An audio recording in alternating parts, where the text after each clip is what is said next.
Hello everyone, welcome to the Joker Dolphin Gaming Pod. I'm Mark and as always joined by Nathan. Hello. But not Matthew. No. So it's Ollie Bobs again. He's sunning himself in Mauritius. Again. He's never here nowadays. He's always over there. Missing out on all the fun. That's it. Having all the subways and whatnot. Yeah. I mean, that was an astonishing look at subways, wasn't it? I know. Must be the best subway in the world. But we'll ask him when he gets back to see if it was the best subway in the world. I hope he actually had something. It was just a flex, just showing it in the background. But look, I've been to the best subway in the world. It's like when you go to Dubai and get a picture with the Burj Khalifa. When you go to Mauritius, you get a picture with the best subway in the world. So, yeah. Lovely lit up in green, I have to say. Yeah, definitely. Shall we move on to the news then? Yep, let's do it. Okay, so shall we kick off with something that was rumoured anyway, but it was actually confirmed in the middle of last week, is that Suicide Squad Kill the Justice League has officially been delayed until next year. So they put out a statement on Twitter, Rocksteady, saying this: "We have made the tough but necessary decision to take the time needed to work on getting the game to be the best quality experience for players. Thank you to our amazing community for the continued support, patience and understanding. There is much more to share in the months ahead and we look forward to see you in Metropolis next year." And it will now launch on, well, it was initially supposed to launch on 26th of May this year. It will now launch on the 2nd of February 2024. Wow, so good. That's about 8 months or so. Yeah. That's a significant delay, isn't it? Definitely. What do you think that means exactly? Do you think it's anything to do with the backlash of the state of play, or do you think it could have been? They might be looking to rework things because, well, obviously there was a big backlash on that, so they might be taking it back a few steps. I mean, which would be great for the fans, I think. I'd be shocked if they managed to do a complete overhaul, though. I think they've just been pulling. I don't know, to be honest. They always use these things as by saying, it's just do it for a bit more polish. Just a bit more polish. They always like to use that word polish. But I don't know. They can't do that much in terms of overall gameplay that time, though, surely. I know it needs it, based on what we're seeing, but I don't see it happening. No. Well, I'd welcome it. But we'll have to see, won't we? But I don't know whether it's going to be a mistake, because February is always stacked, and I just think it might get lost in the crowd if it's not that good. Yeah. Well, how many times have been delayed now? Yeah, this has been delayed before. 5? Well, I'm not sure it's that many. Probably, I think this might be a second. The second series, I don't know. Anyway, who cares? It doesn't look very good anyway, so we'll see what happens with goes on that. But there's other news. We've seen a few acquisitions, haven't we? We have. So what have we seen? So firstly, we've seen that Sony's acquired Firewalk Studios. So this is quite an interesting one, because it's the 20th member in the PlayStation Studios family, in air quotes. So this is a Washington-based studio, and they've not really made any games from the ground up, but they have been heavily involved in making multiplayer games like COD and Destiny. And with the acquisition of Activision and Xbox, there's been all this talk about what's Sony and PlayStation going to do if they lose COD, for example. So I think this might be a step to try and mitigate that in them creating better multiplayer experiences for their first-party IPs. I was reading the PlayStation blog, and Herman Holst, the head of PlayStation Studios, I won't read the whole thing, but there's this bit stuck out. It said, "We're excited for Firewalk to bring their technical and creative expertise to PlayStation Studios to help grow our live service operations." Oh, that never sounds good. And deliver something truly special for gamers. Yeah. I mean, do you remember a while ago there were reports that PlayStation said they were increasing their live service output? Yeah. They said they were going to have 12 live service games by 2025 or something. But yeah, it doesn't excite me. But if they're doing it to, as you say, mitigate Xbox's acquisitions or anything like that, then maybe it's a smart move. But it's not. It doesn't excite me if that's the sort of thing they're going to be doing. But yeah. If it's necessary for them, it's necessary. I mean, it's different from a lot of the other acquisitions we've seen, because with those you've got a track record of games that they've worked on, so you know what kind of style that you'd probably be looking at. for him to build on. But with this one, it's a bit of an unknown quantity. So yeah, to us it just looks like a shot in the dark. But I'm sure they know. I'm sure they know what the company does. But yeah. But if they could do things, if they could have multiplayer Ghost of Tsushima, awesome. Well, I mean, that's an absolute shot in the dark. But there is the multiplayer Ghost of Tsushima thing, isn't there? No, what's it called? I forgot what it's called now. Actually, that's something we could have done if Matt had got it. I think you could have up to 3 players. Yeah. I can't remember what it's called now. Legend. Is it Legends? Something Legends. I don't know. Yeah. That'd be good. To be honest, I think you were actually looking at getting the director's cut a couple of weeks ago when I was speaking to him. So, could be closer than you think. That'd be a good one to do. Because ever since I moved from PlayStation from PS4 to PS5, I've not gone back to it. Right. So I need to get it installed because I really did enjoy it. So did you never play the expansion? No, I didn't do the was it Ishii Island? Yeah, Ishii Island, yeah. It's good. Oh, really good. But that wasn't the only acquisition that's happened. So Sega, I can't say Sega without doing that. They acquired Rovio. So best known for the Angry Birds game, and the sale is around $776 million, which is not as high as I thought it was going to be. No, to say they've worked on Angry Birds, and that's an absolutely massive game. I think there were reports beforehand that it was going to be around like the 1 billion mark, and then suddenly, when it actually happened, it was 776. It's like, oh, okay. Seems like a cheap deal to me. Yeah. Based off the popularity of Angry Birds, but I don't know. So from that, do we think that they're just going to bring all the Sega IPs to mobile then? Or help facilitate that even more than it already has been? Most probably. Yeah. Again, Angry Sonic, the crossover. Yeah. I'd play that. Actually, no, I won't play any mobile games. So not my thing. I don't mind mobile games. Some of them, like Pokemon Go, 8-Ball Pool. Yeah, they're okay.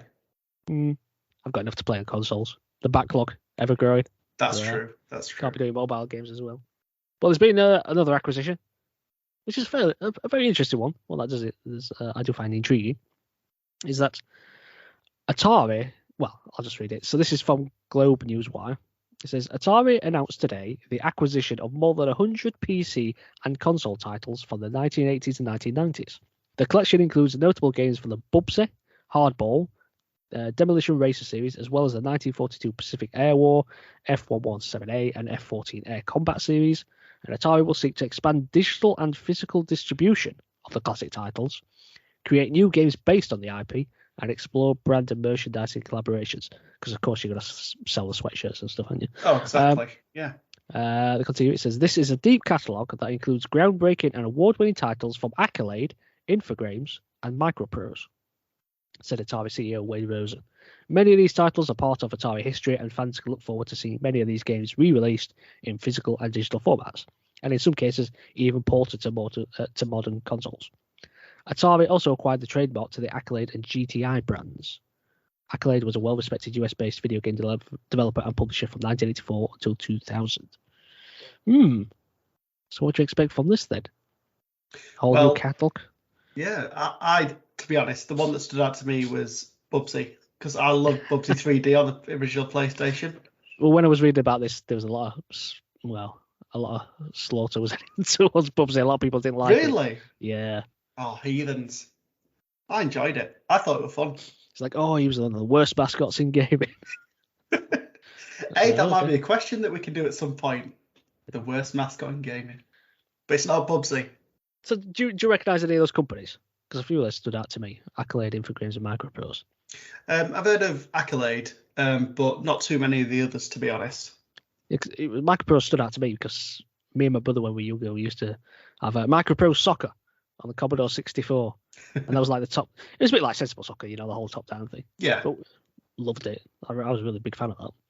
I think Roller Coaster Tycoon was actually Microprose as well, I think. Oh, really? Oh, that's interesting. Yeah, I like Roller Coaster Tycoon.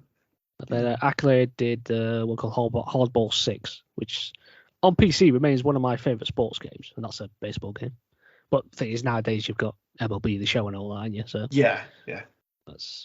But I did used to love that game.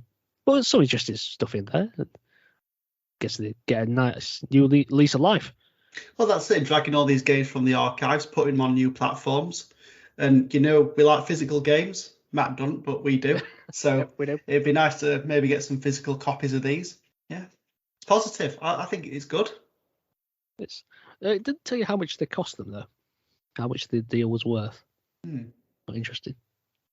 I don't think it wouldn't be that much. No, probably not. I mean, I don't think they're not in the gaming space nowadays, really, are they? Those companies. Yeah. So. Yeah, what would happen with that legally? Is there a certain amount of time and then people can take on the IPs? Don't know. No idea. But anyway, it's good for game preservation and for it is people that didn't grow up in the 80s and 90s to play them games. So, yeah. Everyone will get to see the power of Bubsy. The only problem is I'm because it's a starter. And they've done some questionable things in the recent years. How many NFTs are they going to come out with for this? Because didn't they try and do the cryptocurrency thing as well? Yeah, they had the Atari coins and things. Yeah. Didn't they pay Soldier Boy or somebody in Atari coins? And he thought he owned the company. I can remember we talked about that probably about a year ago now. Yeah. Oh, Soldier Boy. I'm glad we don't hear about him nowadays. Yeah. His game was supposed to be coming out at the end of January, where all the rappers fought each other, but that never happened. Yeah. He's cooking up his new idea. He'll be back. Yeah. He's always back. Yeah, so just a bit of movie news now. So we went to see the Super Mario Brothers movie a couple of weeks ago. We did. Had a jolly time. We did. So just a bit of info. It surpassed Warcraft and everything that came before it. And it's on track this weekend to push over 800 million. And then it's still not been released in Japan, so you've got to think it'll be over the billion mark by the time all said and done. And then obviously they're going to rake in the sales on the Blu-rays and whatnot afterwards. So yeah, it's been a massive success for him. Is it deserved? Probably not. But in the video game film space, we can't be too picky. I know it's making it sound like I don't like it, but I did like it. But I'm not quite sure. But I don't think it's better than some of the films on that list. I mean, I think the Sonic film were better. Really? No, you don't. I thought they were on par, to be honest. Well, all right, fair enough. Yeah, maybe they're on par. Although saying that Warcraft, which was the previous topper, I didn't like. Yeah, I never watched that, to be honest. I did, but that might be because I know nothing about Warcraft. So. Yeah, true. Great for the fans, but Detective Pikachu, they were in third. Yes, that was a pretty good one. Which is a surprise for me because I know nothing about Pokemon, but I quite like Detective Pikachu. Yeah. Did you ever watch Rampage? I did. Yeah, that was fourth. That was fine. But that's just The Rock running around like all his films now, pretty much. Yeah. And then after that, we've got Sonic the Hedgehog 2, which I thought was enjoyable. Yeah. So was the first Sonic film, really. Thought they were really, really good. You're telling me Doom's not on that list? Doom? Yeah. Oh, I'm going to have to scroll down now. Because that was another Rock one. Where the heck is it? Yeah, I don't think he did very well. Oh, here we go. Down at 36. 36. 58 million it grossed. So a resounding failure. Yeah, but going up a bit further, we've got our old friend Mark Wahlberg at 6 and Tom Holland, Uncharted. Oh, yeah, that one. Not really an Uncharted film, if you ask me, but no, just like generic film with. Well, it's not Sully and what's his face, Nathan Drake. It's not them. No. It's just two actors being themselves on screen. But anyway, we go off on a tangent. Yep, but yeah, well done, Super Mario Bros. Raking in that dollar. Actually, the thing is, when it comes to these sorts of things, I'm more interested now is just how many tickets were sold, as opposed to the amount of money, because of inflation and all that. Yeah. I think we don't really know. I'm interested in how many people have actually seen it, but those stats are never released. So. Let's see if we can find it. No, I can't find it. Yeah, it would be interesting to know. Yeah. Anyway. Yeah, should we talk about Xbox? Yeah, go on now. Okay, so it's been announced that this is from Sky News. Microsoft has been invited to showcase its products in 10 Downing Street on the same day that its $75 billion takeover of Activision faces being blocked by competition watchdogs. It's on the same day. So Sky News has learned that the technology giant is among the companies due to attend an event organised by UK Interactive Entertainment, the industry body, on April 26th, the same day as the Competition and Markets Authority statutory deadline to deliver its Phase 2 verdict on the Activision deal. One City source said there was bemusement at the confluence of the two events and said a CMA decision to reject the deal would be damaging to Microsoft's relationship with the government. They added that Microsoft faced embarrassment at being inside Downing Street if the CMA's ruling went against the company. Okay, a couple of things to take from it. But one, the deal's going to go ahead. They shouldn't worry about that. Yeah, it's going to happen. Can't stop it. Yeah. Two, why is there a video game event at 10 Downing Street? And three, I do not want to see images of Rishi Sunak enthusiastically pretending to enjoy video games. Well, Rishi is the first millennial prime minister, so he's got to get with the times.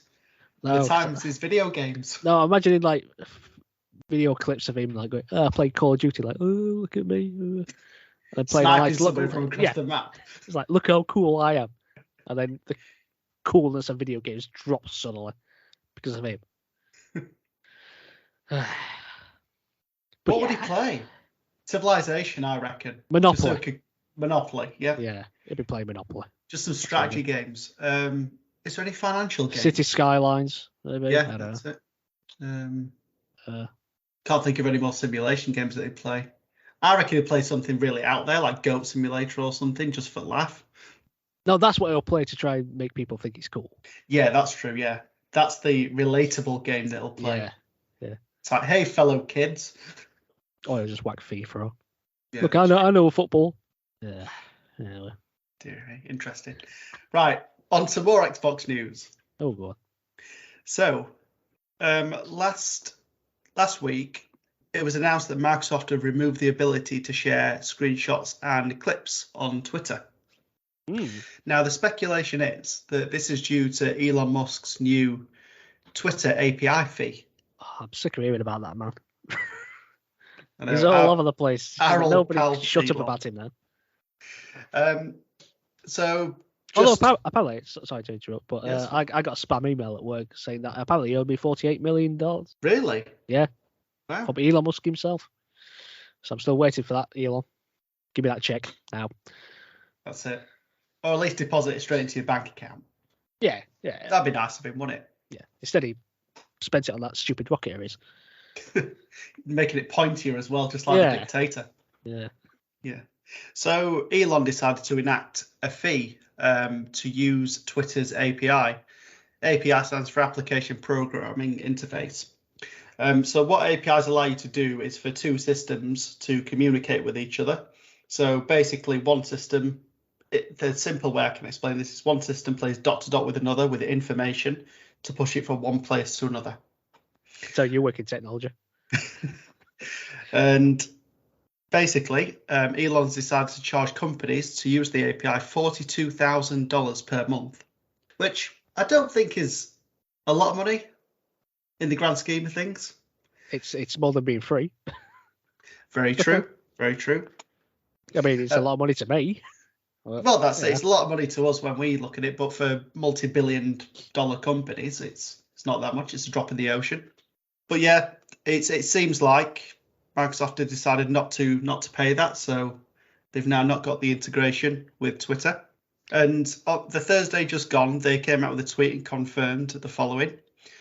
We've had to disable the ability to share game uploads to Twitter directly from the console and from the game bar on Windows. You can still share your favorite moments to Twitter via the Xbox app for Android and iOS. So there is a way around it. So you get to push your clips onto the Xbox app, then you can share them from there. So you just can't do it. Why would you not pay for that one? Well, it might just be stupid. I don't know. So it's just console and game bar that you can't do the share on. Yeah, but why is it only costing for that as opposed to pushing it from the app? I would have thought that would have been for the same. You're doing the same thing from like an external third party thing, aren't you? You think so? I would have thought it would apply to that as well. That puzzled me as well, to be honest. Whether it's different on there because you're just pushing a file that you've got locally on your phone, maybe that you've downloaded. but I don't know.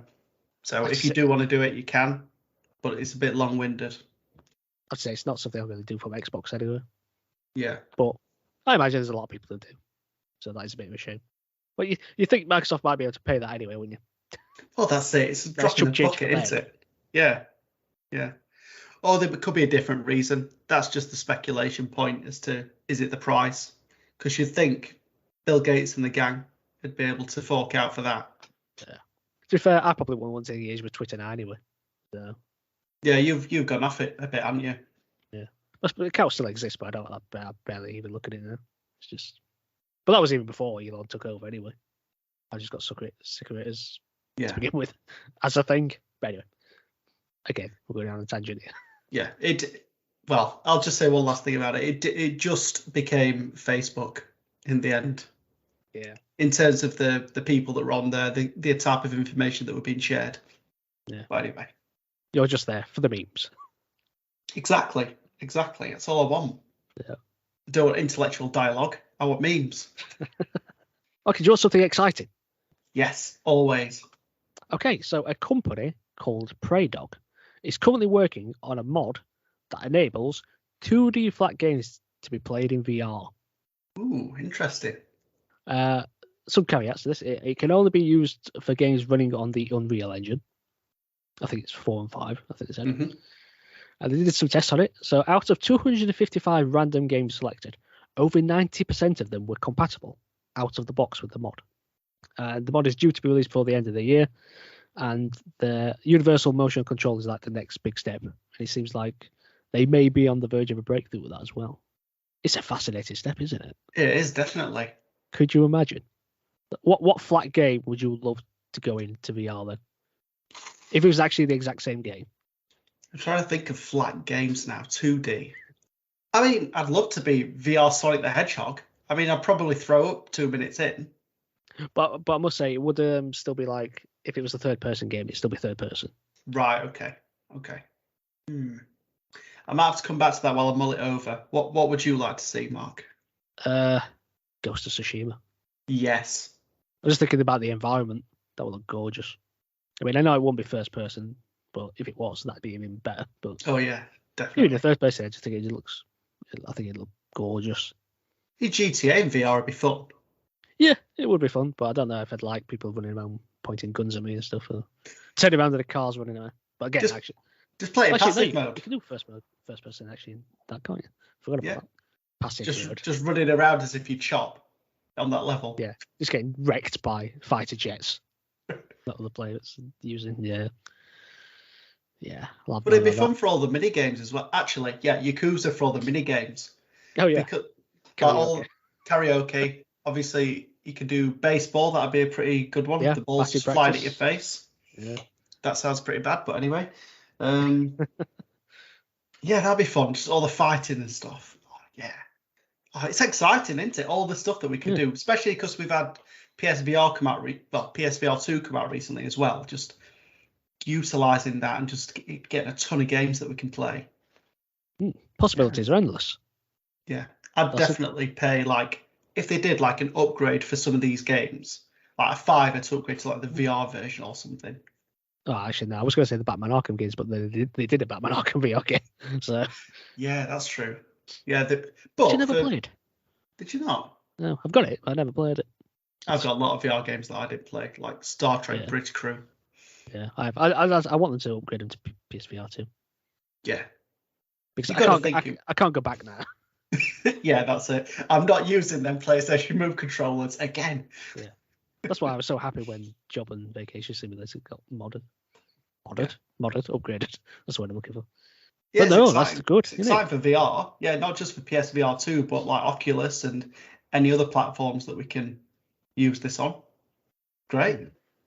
Shall we finish off the news with news that make you go, what? What? Yes. Okay, so a gun in the game Counter-Strike has become the most expensive gun sold in video game history, we think. Selling for a whopping $400,000. Oh my goodness. Who's got the money to spend on a Counter-Strike gun? So this bit's taken from PC Gamer. and I'll quote this because it doesn't really mean much to me, as I'm not a Counter-Strike player. So the skin is a minimal wear Stat Trek Tier 1 case-hardened AK-47 with a blue gem pattern, the latter of which is pattern 661, which apparently is the bluest blue gem one can get.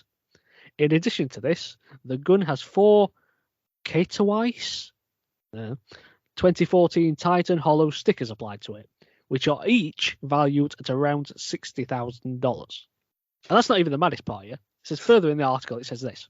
This is the most expensive individual gun, but the most desired and valuable skin in CSGO remains the blue gem Karambit knife, which last year was allegedly the subject of a $1.5 million bid, which the owner turned down. Oh my goodness. Do you know what? If that plummets in value, you'll be kicking yourself for the rest of your life. Take the money. How does this even happen? I mean, I know Counter-Strike's. This is one of the original games that. What's the word I'm looking for? Where you've got like sort of like the early days of NFTs, but it's not. Well, it's like NFTs, but it's not NFTs, is it? Where you've got like individual guns that you sell. What's the word I'm looking for? Blockchain kind of thing. It's like an online play-to-player store, really, isn't it? So. Yes, like that. But that's just astonishing. The amount of money. I mean, I can't help think about some money laundering is going on here. But, oh yeah, definitely. Yeah. But if you got a 1.5 million bid for a virtual knife that has no value, like real value to you, take the money. Exactly. I don't understand what goes through the mind. Maybe they were thinking, if I turn it down, maybe they'll come back with 2 million. Yeah. Yeah, you're pushing it a bit there, though, aren't you? It's just like, take the money and run. You shot yourself in the foot virtually. You could have set himself up for life. You could 1.5 million. If you invest that properly, you don't have to work another day in your life. Yeah. And you could buy slightly worse stuff for Counter-Strike and then just crack on from there. Yeah. Just I don't know. Some people's brains. I just want to know why people would even spend that much. Well, as you said, it could be a money laundering thing. Oh yeah. Is it Elon? No, it's silly knife. It's Rishi Sunak. Oh yeah, getting himself ready. Yeah, so that's where taxpayers' money's go, is it? For his CS:GO knives. That's what we're going to see videos of him. He's going to be waving this gun about, this blue gem gun. That I got. I'm a real gamer, me. Yeah, that's it. Deary me. Yeah. And he'll put that on expenses. Yeah, exactly. He will. It's wild, isn't it? It's just absolutely insane. Because I and R whether to pay like £4 for a skin on Fortnite. Never mind 1.5 million on a gun. Yeah. Silly money. And I guess that's it for the news. Shall we move on to what we're currently playing? Yep, let's do it. Shall I start? Yeah, go on. You do the honors, Mark. Okay. So my fighting game streak continued. Ooh. I seem to be on a bit of a roll with these at the moment. So this time it was Mortal Kombat X. Nice. Or Mortal Kombat 10. Is that what it's supposed to be? I'd say 10. X is the Roman numeral, isn't it? So yeah, but it was the extended edition I've got, which is Mortal Kombat XL. So is that Mortal Kombat 10L? XL? I don't know. How do you pronounce it? Surely it's XL. I would have thought. Yeah, I'd say XL. XL, right. 10 large. That's what I mean. 10 large. Yeah. So I've been through the story of it. So briefly, evil dude Shinnok unleashes a demon invasion of Earthrealm. He also has a series of Earthrealm warriors with him who were previously killed and have been resurrected under a controlling spell by another bad dude called Quan Shi. And a team led by Sonya Blade and Johnny Cage, with the help of a bunch of other characters, attempt to thwart complete domination of Earthrealm. And of course, you got the old favourites like Raiden, Sub-Zero, Scorpion. They're all in there as well. And a lot of emphasis is placed on a special powerful amulet that our heroes are trying to keep out of evil's hands. And I'm not going to try and explain the whole thing, but over a series of 12 chapters, the game jumps back and forth in time to see like how all this came to be, and you get to play with as a different character in each of the chapters. So you get to explore quite a bit of backstory about each one. And as someone who hasn't played Mortal Kombat for many, many years, that's pretty good, learning more about them. But what I like is that the campaign plays pretty much like a movie. So it's essentially like one big cutscene that merges into a battle. Yeah. And there's also a few like quick time events in there as well to keep you on your toes. In terms of its gameplay, I thought it was really solid. I really liked it. The fluidity of it feels just right. You know how Call of Duty is pretty much unmatched in terms of like gunplay. Yeah. In first-person shooters, I would say this, I think, is probably the cusp of fighting games in terms of its, its quality of it. Yeah. I mean, I'm by no means an expert on the genre, but I've made it perfectly clear I'm bad at them. But this has to be a standout to me, I think. I like the X-ray moves, of course. Yeah, that's it. Cool. So you can build up a special VAR during fights, and then once you unleash like a devastating move, which shows like crushed bones and cracked skulls and that kind of thing. That's one thing that I really like about Mortal Kombat. Just the way behind all the moves, you can just feel it, and you feel powerful doing it. Yeah, I'm trying to imagine when a new one comes out. Actually, there's a rumor of a new one coming out. Actually, there's rumor that it may be mentioned in the next PlayStation thing, whatever they do. The thing where it's supposed to be around E3, but not E3. Yeah. There's a rumor Mortal Kombat 12 is going to be announced there. But anyway, it's another thing.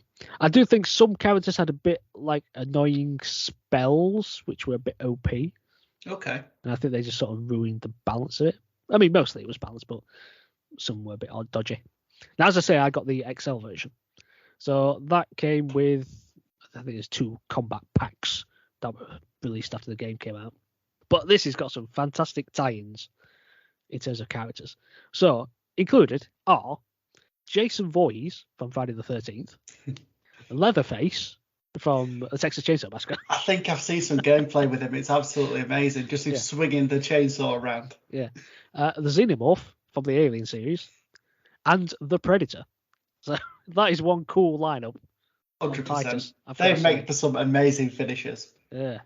Yeah, because they've all got their own fatalities and things like that. That's pretty good. But I'm going to say big words now. I think this might be my favourite fighting game of all time. Wow. I mean, I think Mortal Kombat in general has probably been my favourite. Because I did really love the original. Yeah. Do you think it's because it seems to be a bit more of a complete package than what you had with Tekken and maybe Street Fighter? Yeah, possibly. I just like the more story aspect of it as well. I think this tells a story better than those other ones. Yeah. I played Mortal Kombat, the one that's just called Mortal Kombat, but it came out in, I think... Yeah, it was PS3 one. Yeah. Yeah. I think so it came out in 2009, 10, whatever. But that did something similar, where kind of it went along with the story, and then you went into fights and stuff, and I really enjoyed that, rather than being like round 1, round 2, with just like a few cutscenes, and you're not really engaged in the story that much. So that's one thing that I enjoyed as well. Yeah, it's like I really like the characters. As I say, I like the fluidity of the gameplay. The fighter count is great. I mean, that might be because I had the XL version. I don't know. But I think outside of the ones that were on that pack, they're still pretty decent, I think. But I guess I'm going to have to get Mortal Kombat 11 now, aren't I? That's it. Yeah, because this isn't even the last one. But yeah, so maybe that's even better. Who knows? Well, I'm just looking forward to you speaking about Virtua Fighter in the next podcast because you're on this fighter train. So. Yeah. Oh, Virtua Fighter. Those are the days. I can't remember when the last one they came out, actually. The one came out fairly recently, a few months ago, on PS Plus for free. They released it. Well, there you go. We know what I'm seeing next time. Okay, but I played one other thing, and that was Kiwi. So this game begins with a cutscene of a bus pulling up in the outback wilderness. Well, I presume it's the outback wilderness. And off this bus steps 2 Kiwi birds called Jeff and Deborah. These Kiwi birds are on their travels, so they're complete with their luggage that they have. But they have a problem. They have no money and nowhere to stay. What can they possibly do? How are they meant to survive? Well, their prayers are answered when they come to a notice board, and on the board is a job advertisement. So what they do, what any travelling Kiwi would do, is that they join the local postal service. So they go to this remote postal station in a place called Bungalow Basin, and meet the chief of the local postal service, a laid-back, white-bearded chap called Buckham. And you discover this is no ordinary service. Quite a lot of the staff are made up of animals. And in exchange for your work services, he agrees to put you up, offering you a nice, quiet little cozy corner of the postal shack. So the main part of the game takes place over the course of 3 seasons of the year. So you've got summer, fall, which is a funny way of spelling autumn, and winter. I don't know why spring is missing, but there you go. In terms of its gameplay, the best way I can possibly describe it is it's like a postal version of Overcooked. That's the simplest way of describing it. Okay. So this is either a single or co-op game, and you control both Kiwi birds as they try to successfully process the incoming and outgoing post at this station. So you get like 12 levels a season, but they're all divided into there's 4 kinds of puzzle along them all, and they're just varied throughout. So first you got the telegraph desk. So words appear on a board, and you have to type up the telegraph by leaping onto each button in turn, like a keyboard. But all the buttons are scattered all over the map. In later stages, things get a bit more complicated with this because the button caps fall off and you have to retrieve them before the buttons can be pressed. Some buttons will turn into symbols, and you have to decode what letter that corresponds to. So sometimes there's one where you have to swap the letters as well. So for example, on the code, it might say A actually means B. So when A comes up on the board, you have to actually type B, not A. Then you've also got the transcription room. So here you work alongside some cassowaries, the big flightless birds. And one of them brings you a tape reel, and you've got to retrieve that and place it into a audio player and hear what he's transcribing. So around the room are laid paper like cutouts of words, and you have to pick them up and stick them onto a letter. And it's like, those ransom notes that people will make, like cutouts from newspapers and stick them on. You're basically creating one of them. Once you made the sentence, you have to place it onto the satchel of a cassowary, and then one of you has to jump on its back, and the other one has to feed it fruit to keep it engaged, whilst the other one ties the buckles on its back. And again, problems can arise as you go through it.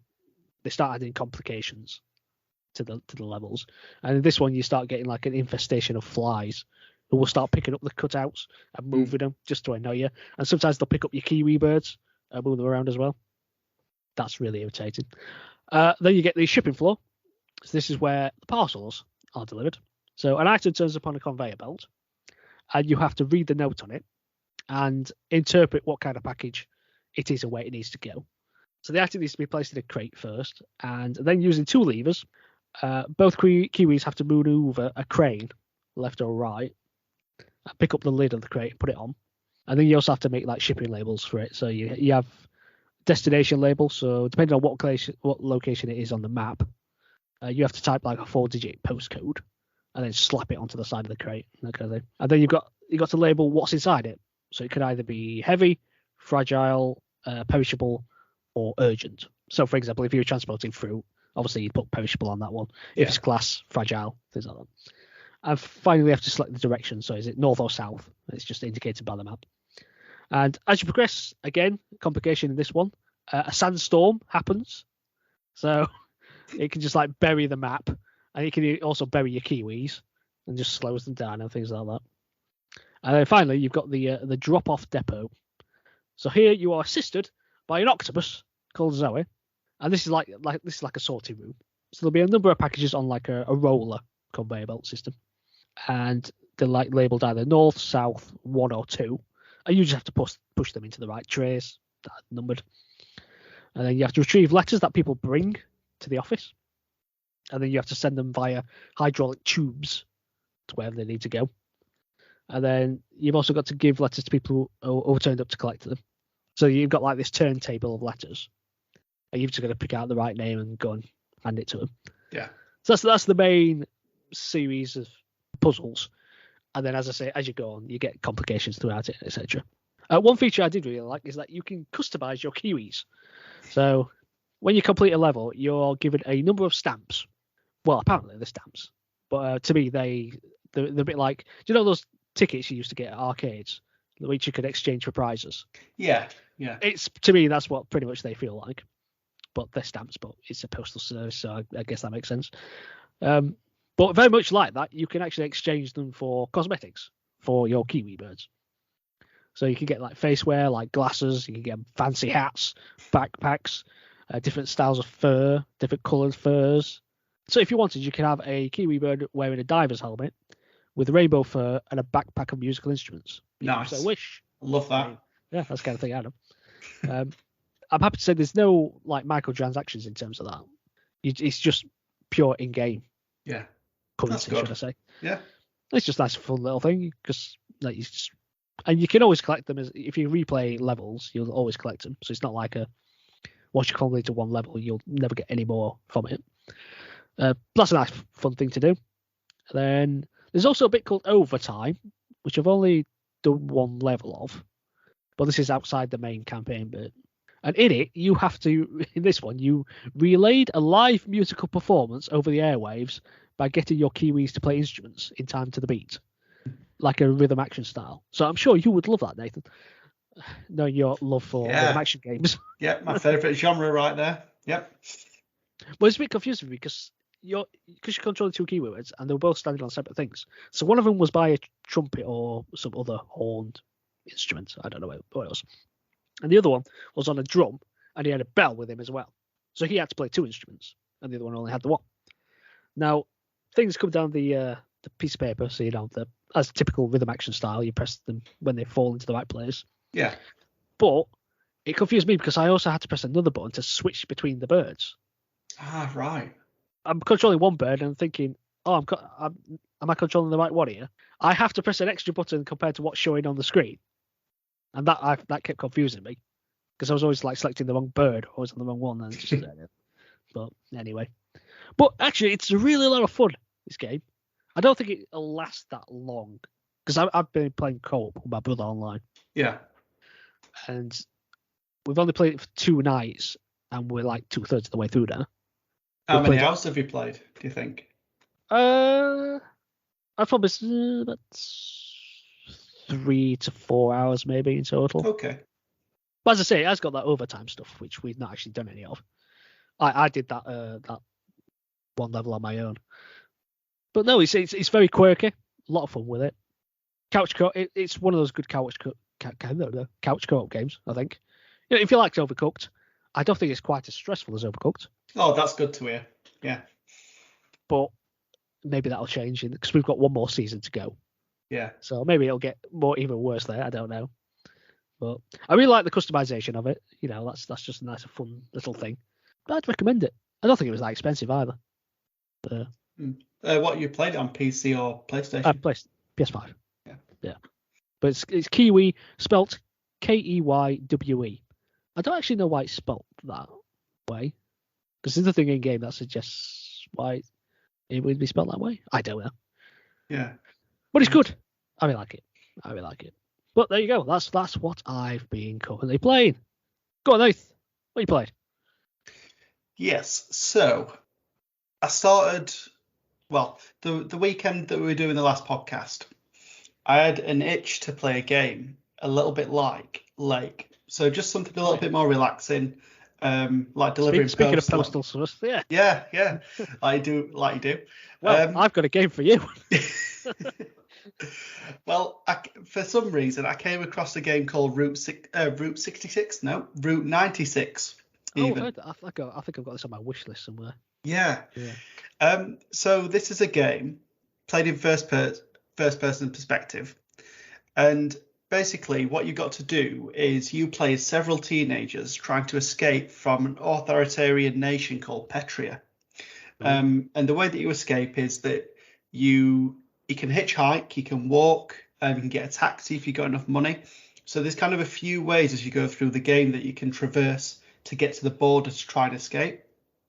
And as you're going through, you meet a few people that can help you or hinder your progress. So it's heavily like RPG based. So basically you'll have a conversation with the people, and based on what you say, they'll kind of either like you or not like you. And the aim is to get to the border to try and escape without being arrested or killed. So things you do say can have consequences on how far you get. Ooh. Sounds more dystopian than I thought it was. But okay. Yeah, it's quite, because, well, there's basically this president that's kind of the dictator, and he kind of runs everything, and he's trying to stop people from escaping the country, and there's rigged elections as well, so there's that to take into account. So it can be fairly bleak, but the characters make up for that. So as you go, there's kind of 8 main characters that you spend time with. So you've got Zoe, she's like a runaway, a bit like you, trying to get to the border. But she's got some connection to the Petrian hierarchy, and you don't really find out about that until a bit later on. But she's like the first one that befriends you. You've got Jared, he's a taxi driver, and he's got some sort of a hate relationship with one of the other characters, and he's quite a dark person and quite a morbid personality, and you don't know whether you're coming or going with him. So it's quite interesting, because if you decide to take a taxi, sometimes you'll get into his taxi, and then you'll have conversations with him. And if you decide to hitchhike, for example, sometimes you can be on Stan and Mitch's bike. So Stan and Mitch are 2 kind of robbers, and you can go along with them and try and rob a diner. And as you're robbing the diner, you can go around and help them steal the money from the people, or you can try and kind of dob them into the police and try and help the people around you. Now, what would Nathan do?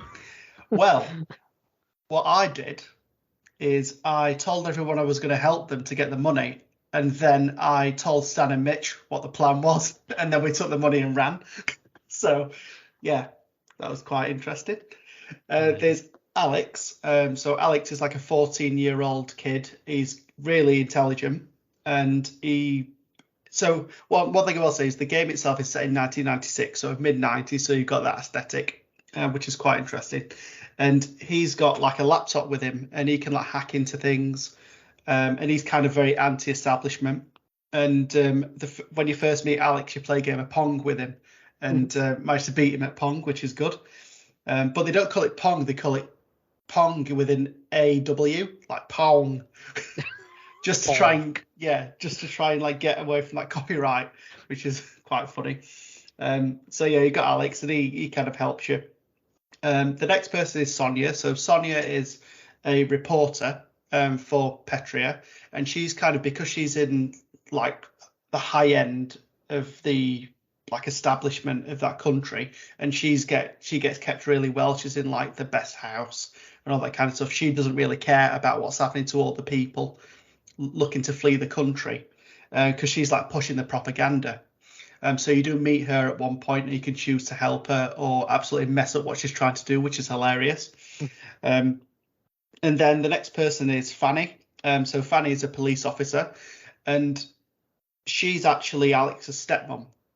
So there's connections between some of these people. And Stan and Mitch, the robbers, have got a connection with Sonia. So they're all kind of interlocked together, and the people that you meet. But you only learn how they're interlocked as you play as these different teenagers.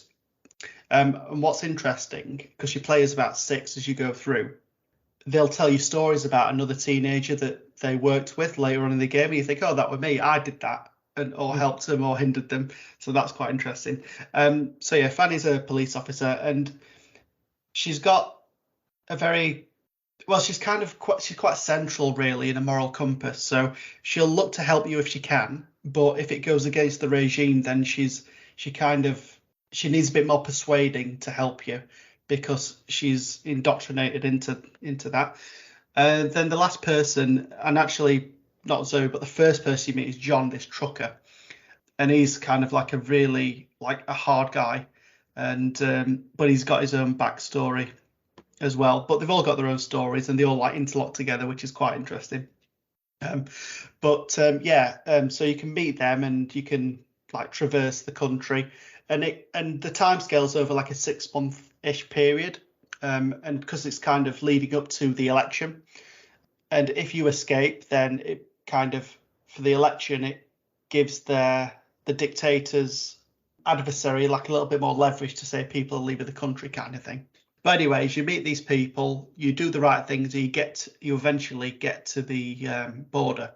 Now, when you get to the border, there's a few things you need to take into account. So, firstly, you have a certain amount of energy.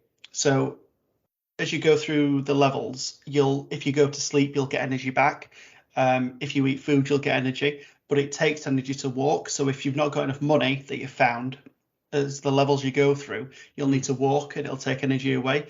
And that energy is quite important when you get to the end, because you need to use that to try and get your escape. Because there's a few different ways you can escape. You can get on the back of a lorry, you can walk, or you can go over this mountain that takes like half your stamina away. So you need to kind of manage that. Right. But yeah, the first person that I tried to escape the country, I decided to say, let's get in the back of this van. And there's like 3 stages to it. So you hide somewhere, someone inspects the van. And then they get a dog coming to sniff around it, and you can give the dog a treat, and then it'll bugger off and leave you. And then the last thing is kind of like this breathing thing where it scans for any life, and if you breathe, then they find you and lock you up. So that happened to me on the first time that I did it. So I'm like, right, I'm not going to try and get on the back of the lorry for the next playthrough with the next teenager. Yeah. But yeah, it's just like it was a really interesting game. And then when you get to the end, any people you lose as part of the journey that go to prison, you see them at the end, and then they can help you if needed.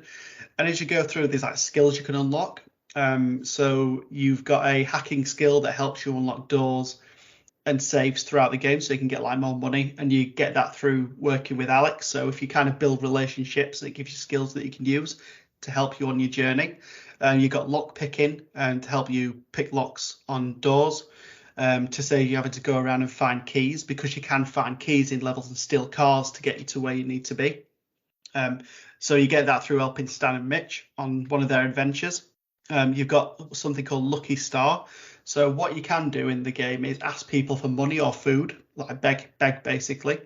And that kind of gives you a bit more of a chance, and you get that through working with Sonia and helping her a bit.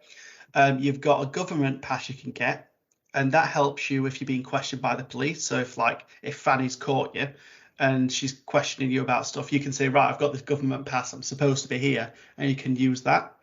The next one is Omen Vitality, which is basically a cocktail that you make for John, the trucker, because when he's trucking, he nearly falls asleep. So you have to give him this cocktail of alcohol to help him push on. Yeah. Not sure about that one. All right. And so you drink a bit as well, and that gives you an extra 2 bars that you can get for your health, which can be quite important. You've got a cleverness skill you can unlock. So that unlocks more dialogue options, because you're a bit more like fast on your feet in terms of your reactions and how you can think about things. So that helps. So yeah, there's a few unlocks, and after you've completed the game, there's New Game Plus as well, so that with all your new skills, you can play the game again and do things a bit differently, because people do die as you go through, depending on the decisions you make. So you might want to do it differently. And when you get to the end, there's like 3 main endings. So the first ending is like you can help the revolution, because there are like factions within as you go through, and you can choose to join those factions. They're a little bit more extreme if you want to, or you can just let what happens with the election. That's like option 2. Or at the very end, as a revolution's happening, you can choose to just escape and leave everybody if you want to. So there's a few options there for you. But I really enjoyed it. It wasn't very long. It took me about 6 to 7 hours, and I did platinum it. Nice. As well. So it took me probably about 4 or 5 hours to complete, and then a couple of extra hours doing the New Game Plus to get the platinum, which were fairly simple. But I really did enjoy it, just like traversing this mid-90s country with as these teenagers, just getting to know people. So yeah, I really enjoyed it. I quite like the sound of that. It's quite unique. Yeah, if you've been looking at it, like definitely give it a go. Like I thought, I'll give it a quick try after we finish the podcast, and I was like, yeah, this is great. I'm enjoying it, and I just couldn't get off it. Like, it was just like a little bit of time that I just played it, loved it. In my head, Now, I've got like a 90s Papers, Please. Like trying to escape a revolutionary. Yeah, it does. It does feel a bit like that. Yeah, I'd say so. Yeah, but yeah, really good game. Really enjoyed it. And so great characters, and there's like there's really cool mini games as well. So at one point you can hitchhike with a family, and Zoe's there with you, and she's found a game of Connect 4. So you can play like Connect 4 with her. You can play Pong with Alex. You can play football with John. So there's like a few little mini games in there as you go through, and you get to know people. So it's not just walking around finding money, talking to people. There's quite a lot to do. So yeah. So the next game that I've been playing is one that I promised myself for like the last 4 weeks I was going to give a go, and it's Gran Turismo in VR. So, how'd this go? I think it went quite well. Yeah, I honestly, when it first got into the race, I was absolutely blown away. It was fantastic. So I played some of the music rallies. So I went into them, played a few of them. I think the first 3 I did, and I just loved sitting in the car and just looking around it. It was one of them bits where I didn't really want to race. I just wanted to like sit and look around. And I just love the detail. Like you look in the center mirror. I mean, something as simple as that, you think, oh yeah, it'll work, but it just works so well. The mirror is brilliant. And like the light bouncing off the car, so it's like you're there, really. And I think I'm a bit like you, Mark. Like I'm thinking, do I get a steering wheel just to get that immersion? Because I'm really enjoying this, and it's okay with the PS5 controller, but if I had a steering wheel, it'd push it up to 11. Through the race, I just enjoyed looking around, and I just looked up, and there was a blimp there. Like, yep, that's cool. But I did a couple of like 5-10 minute races. I did get a little bit dizzy, but that's more me trying to look around to kind of experience it rather than focusing on the race, I think.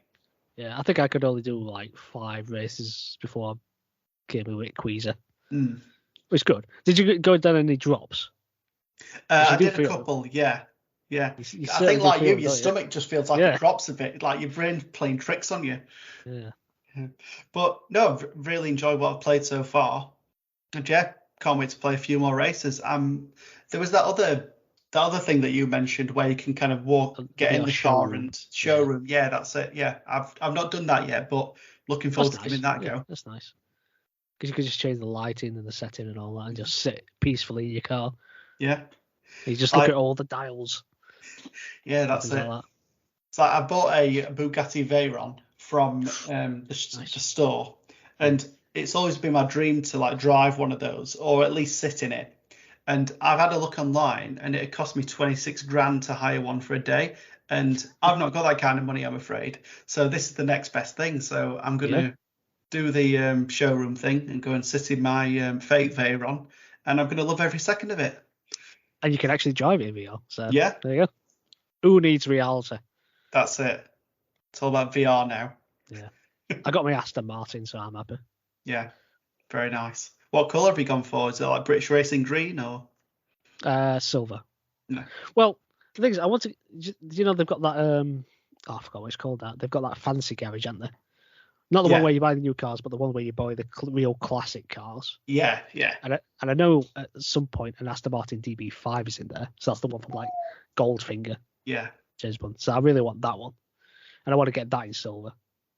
And I did like volcanic red for the DB11 that I've got, but I went with silver, and I'm going to change the colour.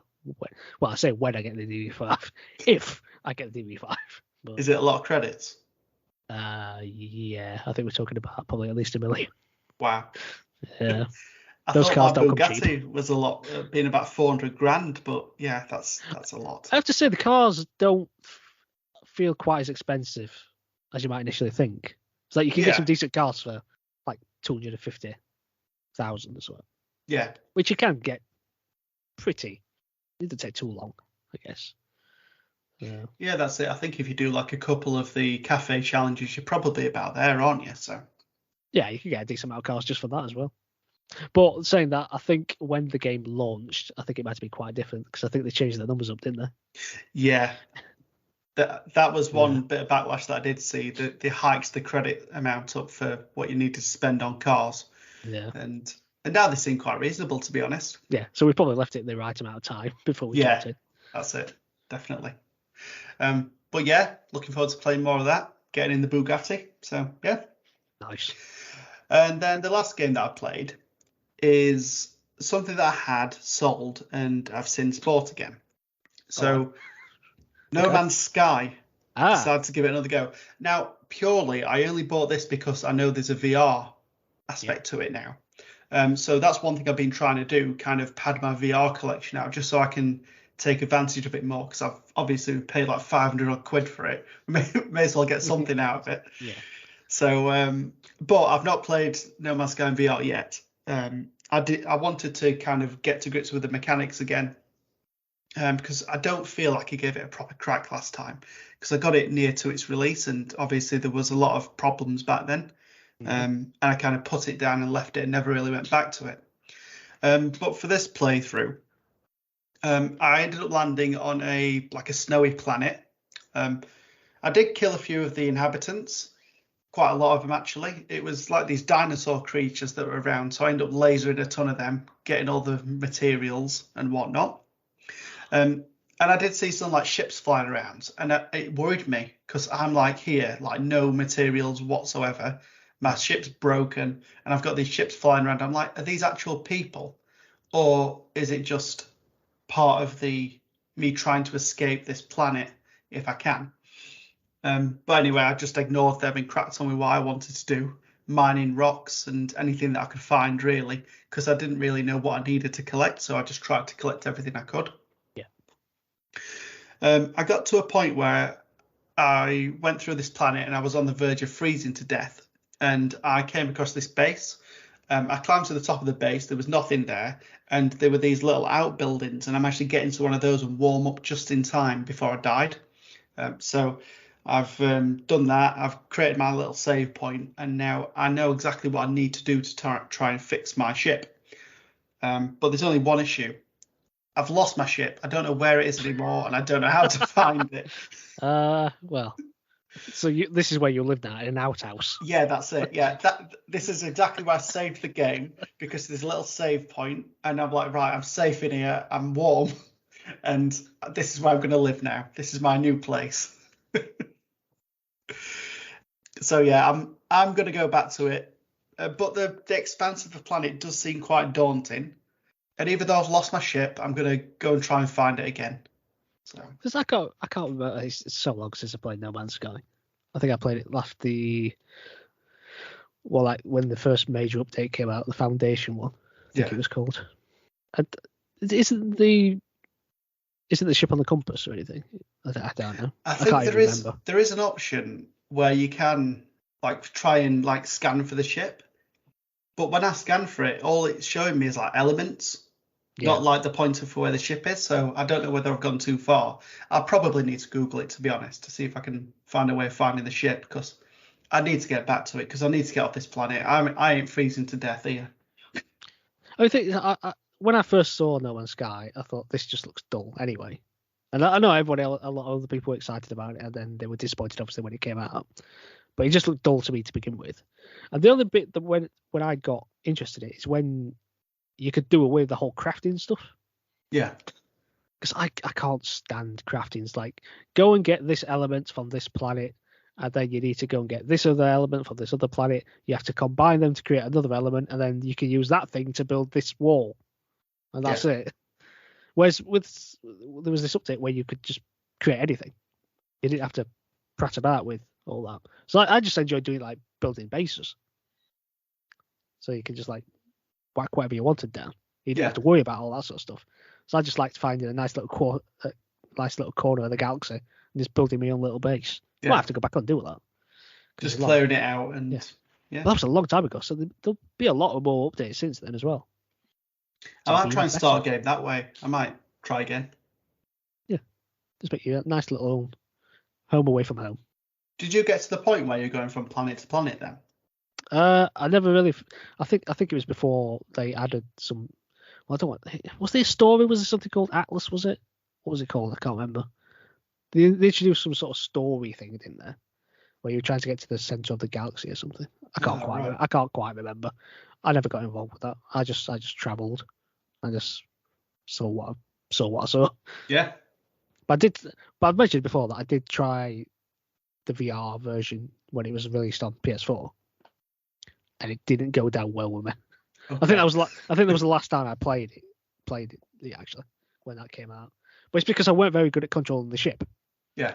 I just started like firing myself up into outer space. I couldn't control the ship. It just had to manage its own. But that might have been to do with tracking or something like that. So it might be a lot better on PSVR 2, I imagine. Yeah. But yeah, that was my extent of No Man's Sky. I just enjoyed more the random building stuff as opposed to crafting. I can't find anything more dull to do in a game than craft. I know a lot of people like it, but it bores the hell out of me. Yeah. I mean, I know you like admin, Mark, but that's like super admin. Yeah. yeah. Just let me build what I want to build. And then that update allowed me to. So I did. And I made a nice little base. It's quite good. I wonder if I've still got that saved, actually. I don't know. Yeah, you'll have to see if you've got it. One thing that I like about it is exploring the planets and looking at the wildlife that's there. So if I could do that, then I'd love it. Just going from planet to planet, seeing what's there, observing how they live. Yeah, just zoo mode basically.